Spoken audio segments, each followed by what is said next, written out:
Hi, Mike DePung here, and I hope you're joining me again for this series of these little videos that are introducing my upcoming book, which looks like it may be next week, the end of next week, when I actually get to release it, to launch it. But until then, uh, I want in these videos for you to not just to know about the book and say, "Oh, please buy it," because for the 5 or 6 people that actually watch this, it's not going to make a difference except for you. But if you're watching this, I want you to have a sense of life that I do. I don't need you to believe like I do, but I want you to know happiness every day in your life, some sense of curiosity and wonder about how marvelous all of this life is, even though it's not a perpetual state, even though horrible things have happened just in the past few days in the United States here, and in general in the last year especially. Um, but the point is that I can find by heart energy, by calling on my own heart, my connection to the spirits, to the other realms, seen and unseen realms of existence that are here, that are around us, that come here, that we intersect with, and that we can know and experience.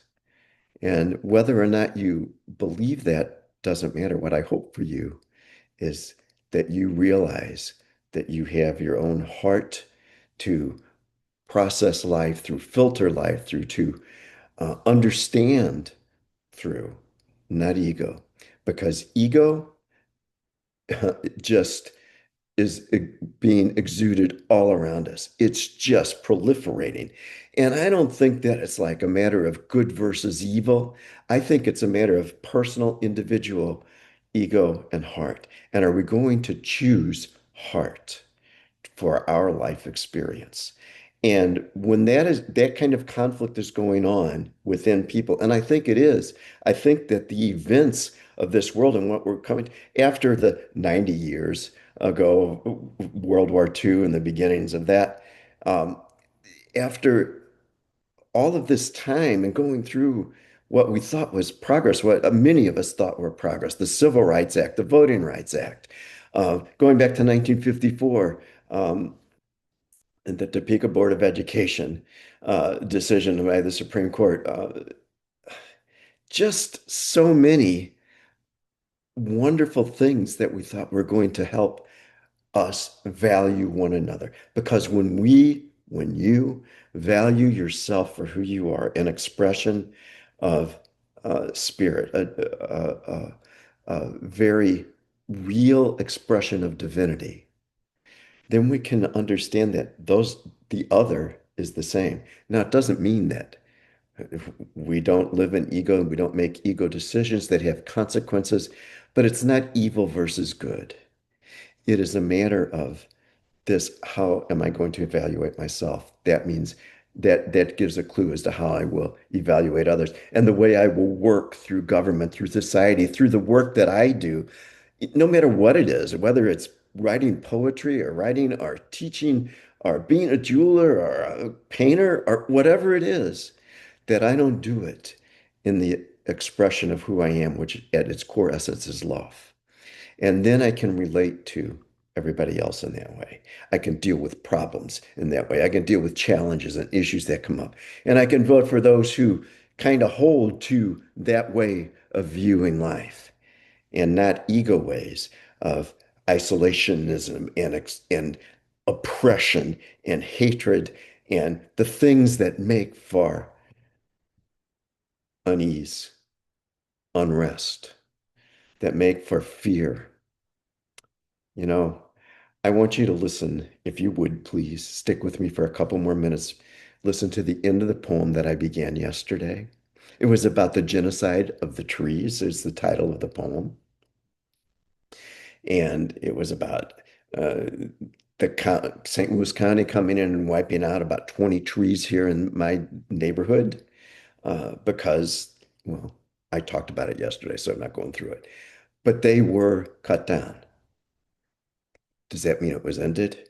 When bad things happen in society, like has happened here in this week, does that mean everything's over? No. And here's the end of my poem, and maybe it will speak to you. My hope is through writing too, is that the process of your thoughtfulness, of your engaging with my work, will help you to open to your heart, will help you to ask heart questions that heart always has answers to. If you ask heart an honest question, a real question, it will always have an answer for you. Hearts always have answers. So here's the end of the poem. And think about it. After all of this that has been going on, the trees are cut down. One by one, they were neutralized. One by one, their offered wisdom diminished. But wisdom is never lost.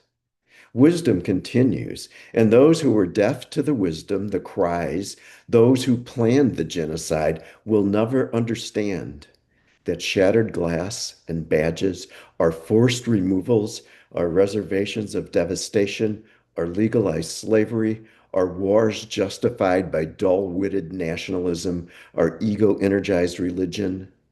None of these will ever obliterate wisdom. Walnuts abound. Pine cones spread. Acorns drop. Seeds of wisdom from each victim begin to whisper their lingering life energy.